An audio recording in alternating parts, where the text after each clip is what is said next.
Assalamualaikum and hello. My name is Nabila Sofea binti Zawawi, and today I will be the first one to present to you about our CPE520 project. The title of our project is the production of coconut, or scientifically known as Cocos nucifera, sugar. So I will go into details about the introduction, and later my friends will explain other aspects later. So, a brief introduction about our project is that it aims to build a chemical plant producing sugar from the sap of coconut in Pasir Gudang, Johor. First, I will enlighten you first about our product. Coconut sugar is derived from coconut sap.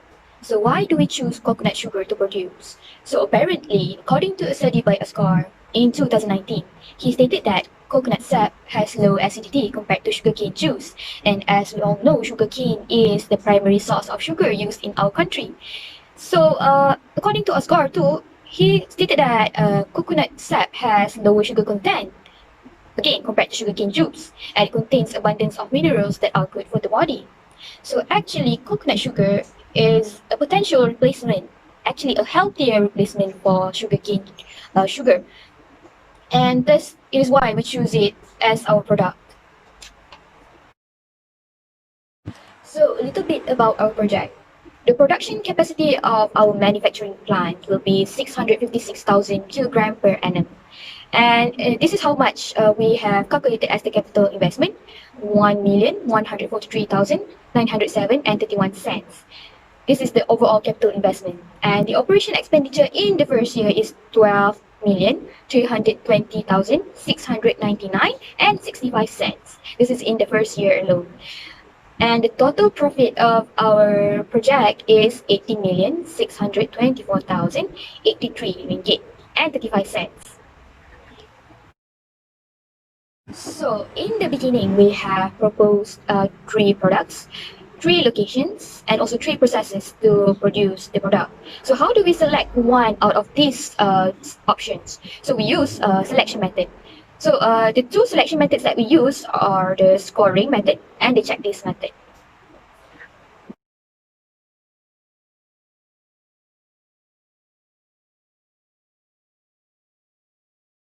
So this is the scoring method that we have applied to choose one out of 3 products that we initially have proposed.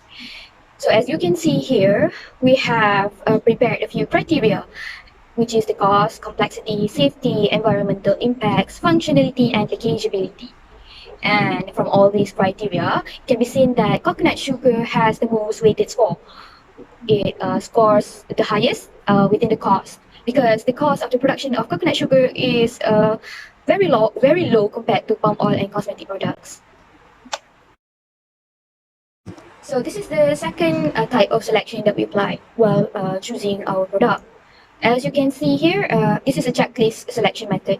As you can see here, coconut sugar has 2 axes on the high section, while the other 2 products only has 1. Palm oil has 1 high checklist, which is only the functionality, and cosmetic products in the packageability, as opposed to coconut sugar, which scores high in the cost and the environmental aspect.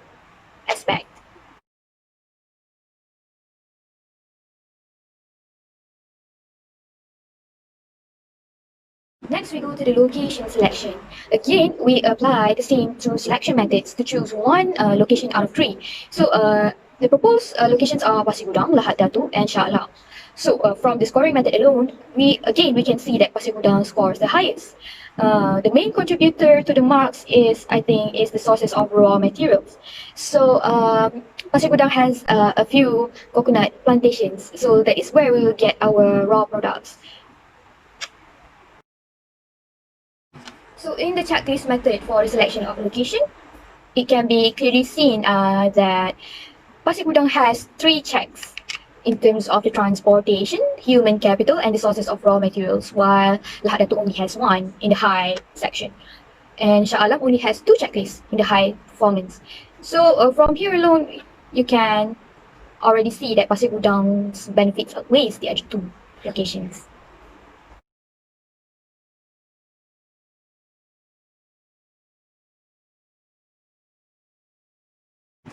So, in order to produce coconut sugar, there are 3 possible processes. So, we will look into the processes one by one. So in the first process, unpreserved sap will be heated and the syrup product will cool and mix, and it will be heated to 60 degrees Celsius, and it will be filtered, and then it will become the finished product. In the second process, unpreserved sap will be heated again, same as process 1, but the difference is that it, it utilizes the desiccator in the drying section and oven drying. In the third process, this is the simplest out of the three. They do not use oven and they do not use filter. So again, the selection process, two selection processes are used to choose between the three processes producing sugar. So apparently, the first process scores the highest at 260 points.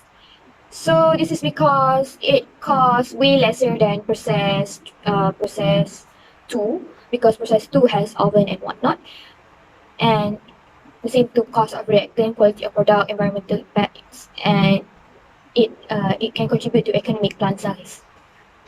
So process 1 was chosen.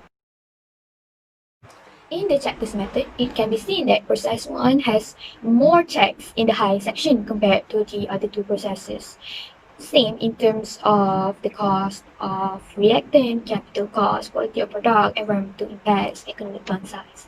So thus, this is why we choose process 1. Hello, Assalamualaikum. My name is Syafiqah binti Ahmad Anuar. Today, I will share to you about the feasibility studies of coconut sugar. Let's go. First, I will share about the supply and demand of coconut sugar.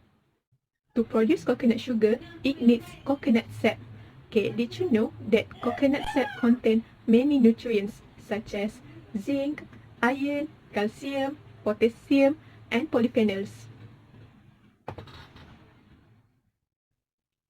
In addition, consumers also can get health benefits like easy digestion of foods and increased energy levels. Search about the demand of coconut sugar, I found that the next 8 years, coconut sugar will going to replace cane sugar and honey as the traditional sweetener. It is because coconut sugar have lower glycemic index or GI. Indirectly, it will open new avenues such as drinks and tea. Because it has lower glycemic index, it will increase the demand and also health awareness. In this table 2.1, it shows that the major coconut production in states of Malaysia. It shows that Selangor produce 99,674 tons per year, while Johor produce 95,677 tons per year. And lastly, Perak produce 87,890 tons per year.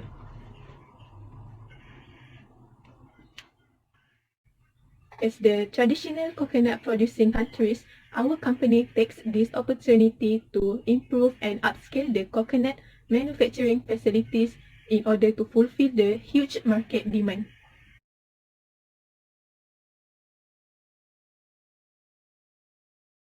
Next, raw material availability. As we refer back to the table 2.1, Johor is the second big producer of coconut in Malaysia. At the same time, our site also located at the Pasir Gudang, Johor. So it is easier to get raw materials anytime. Then we go to the market price of coconut sugar. When I made the research of coconut sugar, I found this website, which is Market Research Future website. It states that the global organic coconut sugar market was expected to register a compound annual growth rate or CAGR of 5.86% from 2019 to 2024. It also states that it will reach 397 million USD by the end of 2024. Okay, so here is the production line of coconut sugar. At unpreserved sap, it is raw material, which is coconut sap. First, coconut sap is heating at the temperature between 60 degrees Celsius to 120 degrees Celsius. Usually, it took 3 to 4 hours to remove the water. Then the color will change from beige to light brown color. After that, let it cool and continue mixing until it becomes more concentrated and more viscous.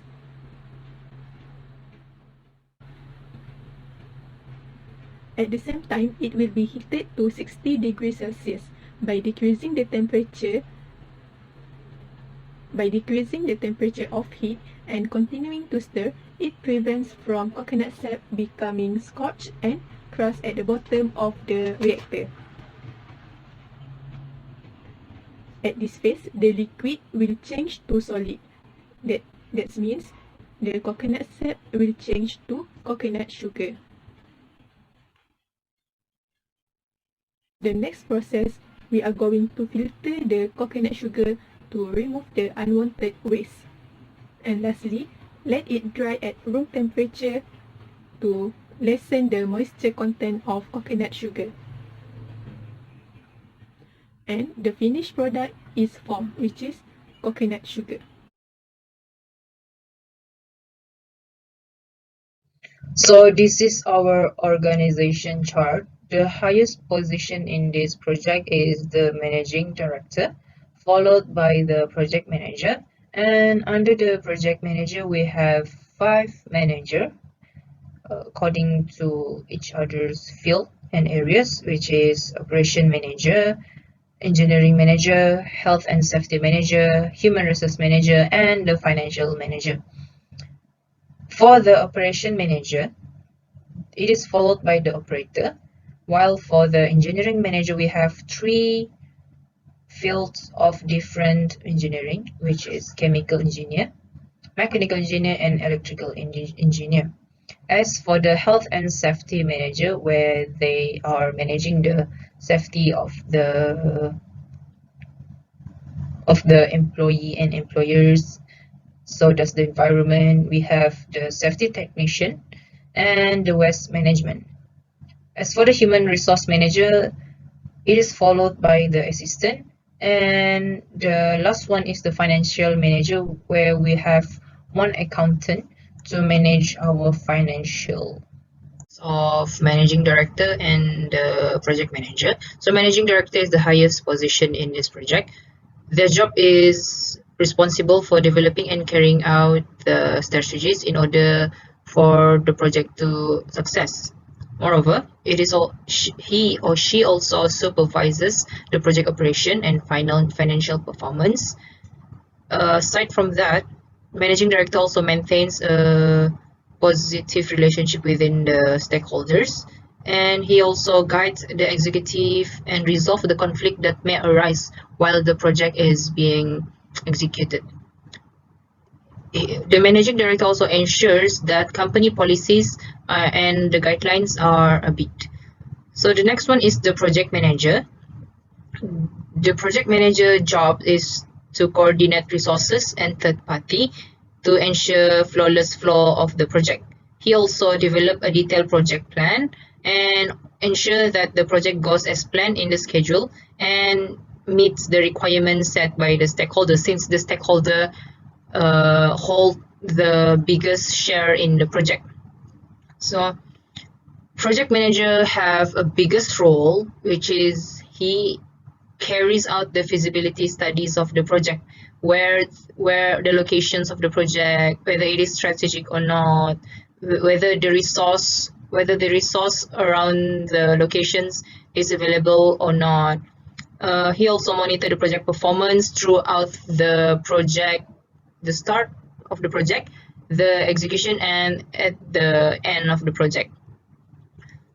All the reports project are handed to the project manager, such as daily progress project, monthly progress project, and then the project manager will report the project progress to the higher ups.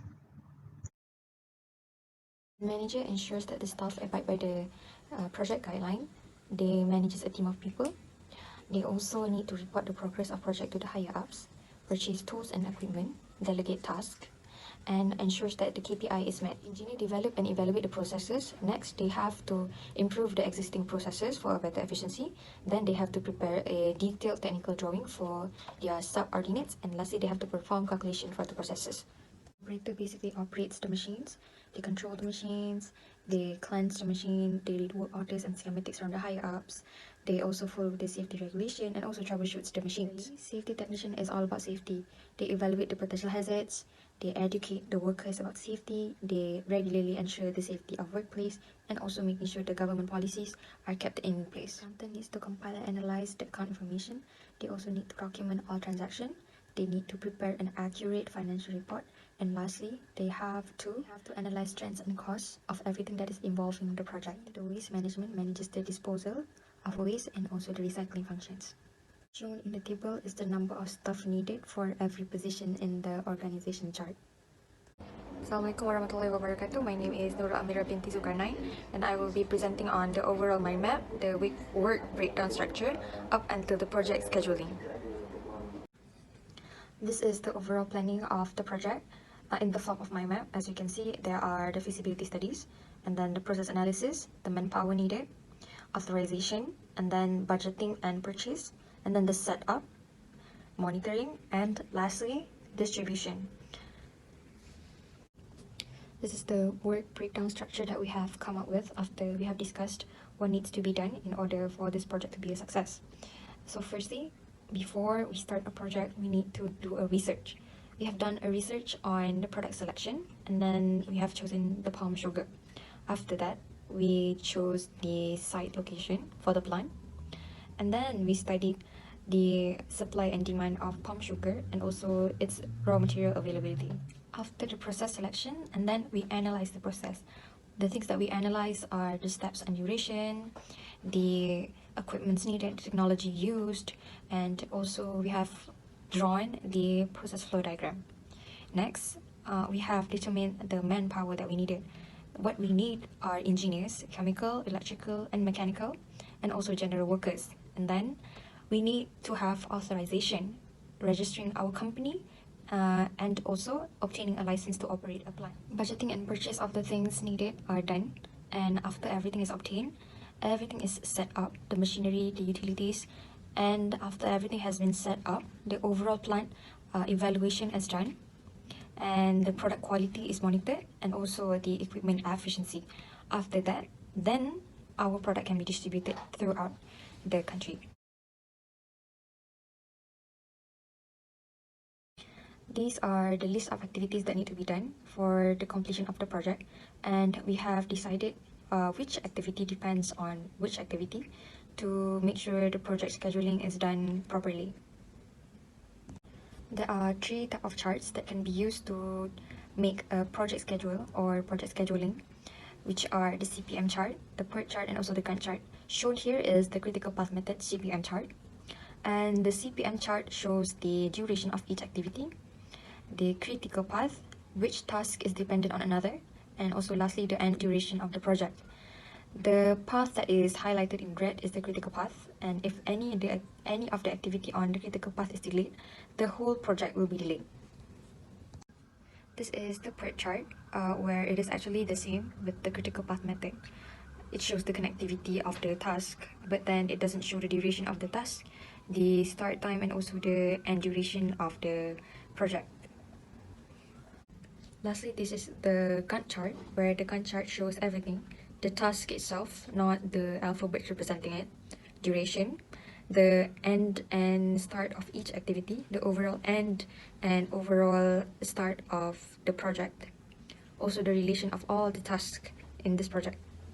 Okay, so today we'll continue on the project monitoring and controlling. So basically, what is project monitoring and controlling? It is a process where it oversees all the tasks, job, and expect that necessary to ensure that the project is proceed or the project is being executed within the time, scope, and cost. So the 3 aspects that I just mentioned earlier, which is time, scope, and cost, must be controlled so that the risk of failing of the project can be minimized, or the risk of the project might be not executed can be minimized. So in the controlling and monitoring the project, we have time phase, which is when is the time to control and monitor. We have 3 time phase period, which is the start of the project, during the execution of project, and at the end of project. So every time phase, we have to monitor and control the specific aspect such as human resource, machines and equipment, materials, finance, product, and quality and the performance. So at the beginning of the project, from the human resource perspective, we as a manager must monitor the capability and skills that in order to classify and identify, so that we are easy to set them on a certain area or field, such as chemical engineer, electrical engineer, mechanical, and the general worker. So on to the next aspect, which is machines and equipment. At the beginning of the project, we have to ensure that the machines and equipment need to be checked before start purchasing or using it. So we have to make sure that the machines is not in defect or broken when it is bought in the first place. So for our project, which is coconut sugar production, we have a machine such as steam boiler, dryer, mixer, and filter. And as for the materials that been used for the coconut sugar is the coconut sap. So the quality of the sap needs to be checked before it is being used. And as for the finance, before starting the project, the finance need to be ensured enough to cover up the productions of the coconut sugar in terms of the capital cost, salaries for the worker, and etc. So during the executions of project, in terms of human resource, we as a manager have to control and monitor the general worker or the worker for them to do the job and the task that they have been assigned to. So the employer check upon their employee in order to keep updated for their tasks and jobs. As for the machines and equipment, the machine and equipment are inspected if there is maintenance needed. So that if the machine needs a maintenance, we have to maintain it in order for the machine to produce the productions of the sugar. So, as for the quality and the performance of the worker product are being checked, their progress in order to produce a better service and a better product. And at the end of the project, the product, which is coconut sugar, every coconut sugar batch that has been produced will be checked if it has achieved the quality standard that have been set by the authorities. And the machines and the equipment at the end of productions of the corn sugar, the equipment are being inspected for their conditions for it to produce another batch of sugar production. Method of controlling and monitoring is divided into two, which is quantitative and qualitative. As for the quantitative, we have 3 methods, which is a numerical based data to evaluate project. Second one is the key performance indicator. The third one, the Gantt chart and the critical path method. So the numerical based method to evaluate the project is, for example, audit of the finance, audit of the machineries and equipment. Yeah. So as for the key performance indicator, which is KPI, we have the certain standard level that we need to achieve in order for us to know where is our progress. And the next one is the Gantt chart and the critical path method. In this project, we are using the Gantt chart and critical path method for the controlling and monitoring the project. So what is the significance of the Gantt chart and critical path method? The Gantt chart basically tell us that the certain task or job needed to be done in the exact time. For examples, task A need to be done in 3 days. If the task A is not done in 3 days, so the task D cannot be executed. So there is a time delay between that. So if there is a delay, we can take a measure, or we can take another alternative method for us to skip or shorten the time delayed. So as for the qualitative method, we have 4 methods, which is meeting arrangement between stakeholder, supervised and inspected by going through the progress report, monitoring the non-numerical related features and aspect of the project, and interviewing the employee. So most of project will use the qualitative, which is the face-to-face meeting with the stakeholder, client, and the most used is the interview of the employee. This is to ensure that the employee getting the right task and job that they have been assigned to.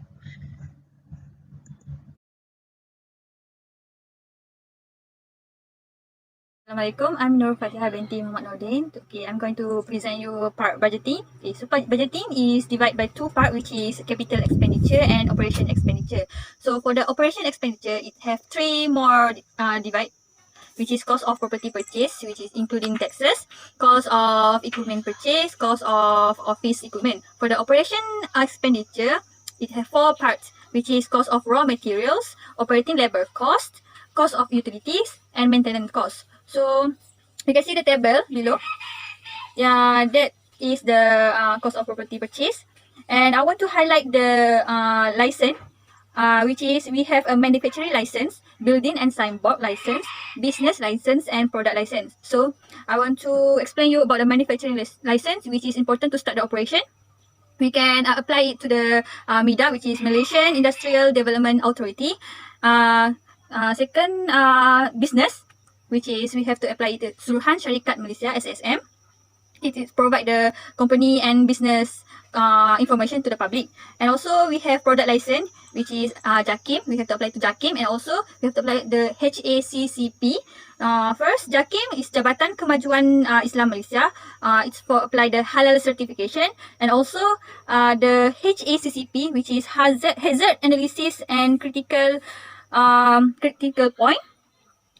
It's the we have to apply this because it for the approach to the for safety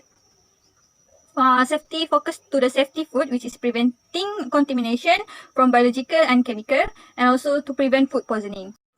Next is cost of equipment purchase. So for our product, the equipment is open tank, steam boiler, mixer, filter, dryer, and packaging machine. So we need just 1 unit for the mixer, filter, dryer, and packaging machine, and 5 unit for the open tank, 2 unit for the steam boiler. So the total for the equipment is 189,773 ringgit and 10 cents. So after that, cost of office equipment, we have desk, office chair, photostat machine, fax machine, computer, telephone, and shelf. So the total of cost of office equipment is 22,914 ringgit. Next is we take a look for the cost of raw material. So for your information, to produce 1,700 kilogram of sugar, we need 8,500 kilogram of raw material. So the price for the 8,500 kilogram of raw material is 30,500 ringgit Malaysia. Okay, you can see that the cost of raw material per year is 11 million 100 32,500 ringgit. Is operating labor cost. So as you can see based on the table, we have monthly salary, EPF contribution, SOCSO, amount of salary per month and amount of salary per year. So to calculate the EPF contribution, we have to multiply the monthly salary with the 13%. And also for the SOCSO, we have to multiply monthly salary with the 1.75%. So the total for the operating labor cost is 1,131,799 ringgit and 65 cents. So next is cost of utilities. Based on the table, it have electricity, water supply, and communication bill. So the total per year of the utilities is 20,400 ringgit Malaysia. Okay, next is maintenance cost. For the maintenance cost per year is 36,000 ringgit Malaysia. Okay, so next is 7.3, which is yearly cost. We have to total the capital expenditure and also operation expenditure. So cost of property purchase include taxes, plus with cost of equipment purchase, plus with cost of office equipment. So the total is 1,143,907 ringgit and 21 cents. For the total operation expenditure, which is we have to total the cost of raw materials, operating labor cost, plus cost of utilities, and plus of maintenance cost. So the total is 12,320,699 ringgit and 65 cents. So to get the total cash flow out of the year of the operation is we have to total the capital expenditure plus the total of operation expenditure. So the total cash flow out per year is 13,464,606 ringgit and 96 cents. This is total profit. So before that, the estimation for the production per day is 1,700, as you know, 1,700 kilogram. So per year is 62,500 kg of sugar. We sell our sugar for 1 kg is 50 ringgit. So to get the total cost of production per year is we have to multiply 620,500 kg with the price of our product, which is 50 ringgit. So we get 31,025,000 ringgit. So the total cash flow in per year, we have to minus with the total cost flow out per year. So we get the net cash inflow per year, which is 17,560,393 ringgit and 4 cents. Next, we have to calculate the net present value, NPV.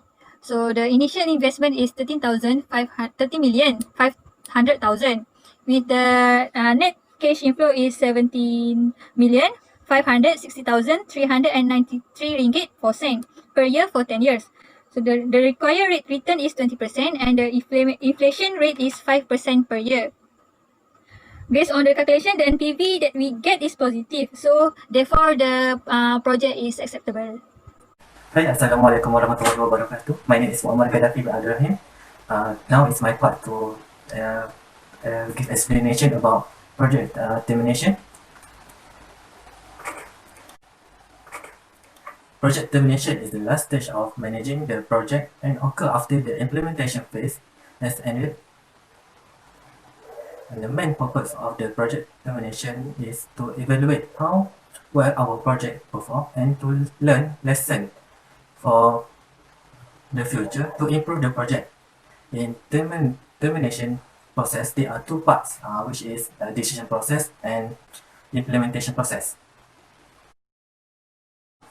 In the decision process, it is the best for the senior executive to have the termination decision. In decision process, there are two generic categories for decision making models. First one is based on success or failure of the project, and second one is based on does the project achieve the goals and objective or not. Decision support system developed by Schaeffer based on constraint weighted factor scoring models is the best example to make the decision. It is because it allows direct modeling of the scoring models, customize models, and allows decision makers to adapt and enhance the models. As you can see in this slide, this is an example of the decision support system developed by Schaeffer. As you can see, at this point, they have uncertain that will be analyzed, and we'll be doing the scoring method to see whether it could affect the project and decision or not. After the decision has made, the decision must be implemented, which is we call as implementation process. For implementation process, it's better to appoint a specialist, which is a termination manager or someone with experience in terminating the project. The implementation process must be planned, budgeted, and scheduled just as it for any other phase in the project life cycles. The important parts in implementation process is a final report. Project final report is a history of the project and chronicle of the life of the project. It also indicates where source materials can be found. In final reports, it should include project performance, administrative performance, organizational structure, project teamwork, and project management techniques.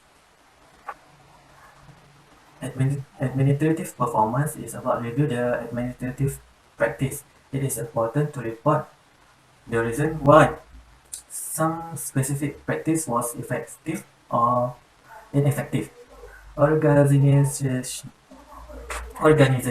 structure is about to comment the ways organization forms used to impose the progress of the project. Next is project teamwork. It's about the final report should identify team members who work particularly well and those who work poorly with others. It's important to choose the right person for the next project. And lastly, project management techniques, the skill and techniques that used for project management project management techniques, the skill and the techniques for project management works well or badly should be noted and commented. That's all from me. Thank you. Hi, we meet again. Lastly, the conclusion is our company promised the future in healthy food industry. To summarize the project, our chosen location is at Pasir Gudang, Johor. Said that we needed for the first year is 13,464,606 ringgit. The returning profit per year is 18,624,083 ringgit Malaysia. From the NPV calculations, we get positive, so the project is more feasible to be carried out. Okay, that's all. Thank you.